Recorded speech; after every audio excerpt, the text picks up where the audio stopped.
Bonjour, vous êtes sur adnews.info et c'est parti pour votre revue de presse. Le président de la République a invité de la table de presse, une initiative du journaliste Issa Sall, a profité de cette tribune pour commenter les sujets brûlants de l'actualité sénégalaise comme le sommet de la francophonie, la marche annoncée du PDS entre autres, rapporte l'Observateur. On ne laissera pas perturber le sommet de la francophonie, assure le président de la République Macky Sall, justifiant la décision des autorités d'interdire la marche que le Parti démocratique sénégalais comptait organisé le 21 novembre à une semaine de la tenue de cette rencontre internationale prévue en fin novembre à Dakar. Il faut créer les conditions optimales de sécurité pour la bonne tenue de ce sommet, argumente Macky Sall dans les colonnes du journal L'As, même si c'est au nom de la liberté, affirme-t-il dans des propos rapportés par le même journal, nous n'accepterons pas cette marche du PDS. Après le sommet, ils pourront marcher comme ils veulent, a poursuivi le président de la République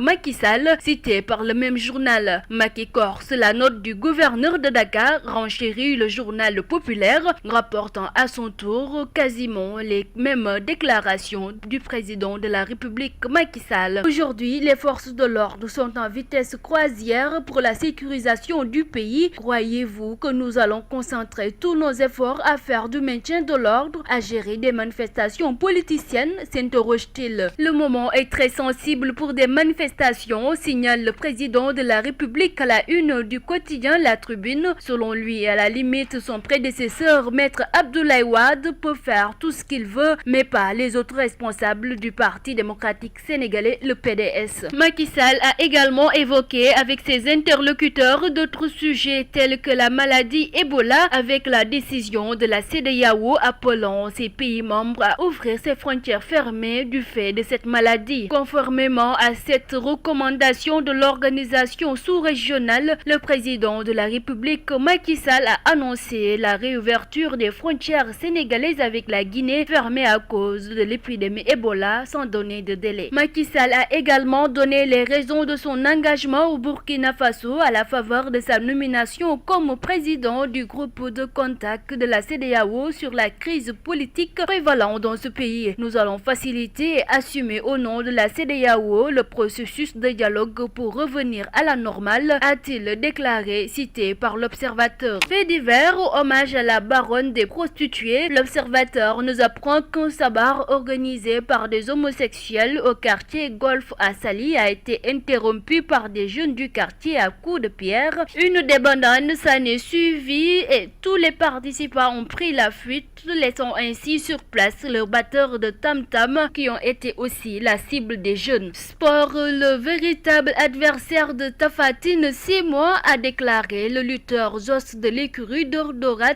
rapporte l'Observateur. La défaite de Tapha Tine devant Balla Gaye 2 aurait démystifié le géant de Bawol, jadis craint pour ses crochets dévastatrices, se demande le journal. Sinon, comment comprendre que le colosse soit défié de tous bords, poursuit le journal. C'est fini pour votre revue de presse du jour sur adnews.info. Merci et à très bientôt.